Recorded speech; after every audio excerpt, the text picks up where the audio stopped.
Hi කොහොමද ඔයාලට අද මම මේ වීඩියෝ එකෙන් කරන්න හිතුවා මගේ බබාගේ ෆස්ට් බර්ත්ඩේ එකට මම කරපු කේක් ස්මෑෂ් එක ගැන. මේක ගොඩක් සිම්පල් විදියට තමයි කරේ. ඒ වගේම තමයි මේකට මට සම්පූර්ණයෙන්ම වියදම් වුණේ රුපියල් 500ක වගේ සුළු ගාණක්. ඉතින් මම ඔයාලත් එක්කත් මේක ෂෙයා කරගන්න හිතුවේ. ඔයාලටත් මෙහෙම දෙයක් කරන්න හිතුණොත් ඒකට පොඩි අයිඩියා එකක් ගන්න කියලා. ඉතින් මේ විදිහට තමයි මගේ බබාගේ කේක් ස්මෑෂ් එක තිබුණේ.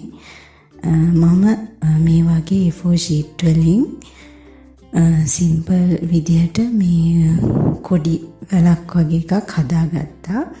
මේ වගේ තමයි මම ඒක හදාගත්තේ.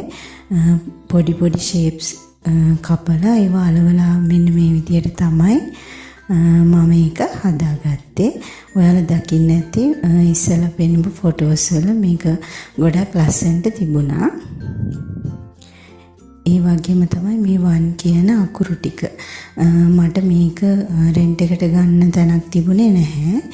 ඒ නිසා මම පරණ ටීවී පෙට්ටියක් අරගෙන මේ විදිහට A4 sheets අලවලා තමයි මේ අකුරු ටික හදාගත්තේ. ඒකත් ලස්සනට තිබුණා. ඒ වගේම ඔයාට මේක රෙන්ට් එකට අකුරු ගන්නත් පුළුවන්. එහෙම නැත්නම් මං වගේ ඔයාලටත් පුළුවන් මේක මේ විදිහට ලස්සනට හදාගන්න. මේ විදිහට තමයි මම රෑ තමයි ඒක හැදුවේ. ওই විදිහට තමයි ඒක තිබුණේ. ඔයක මම ළඟට කරලා පැහැදිලි වෙන්න තමයි මේ පික් එකක් ඔයාලට දාන්නේ. මම මේ විදිහට බබා තියන්න කලින් ටෙඩි බෙයා කෙනෙක් තියලා බැලුවා මේක කොහොම තියෙයිද කියලා.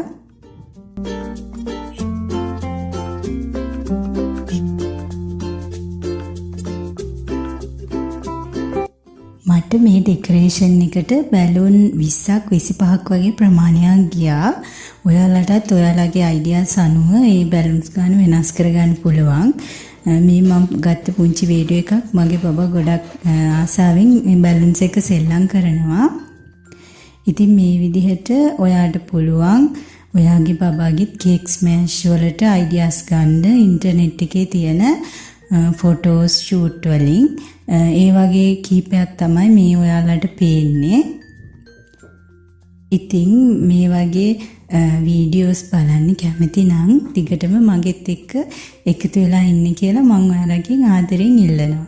එහෙනම් අදට ගිහින් එන්නම්. සුබම සුබ දවසක්.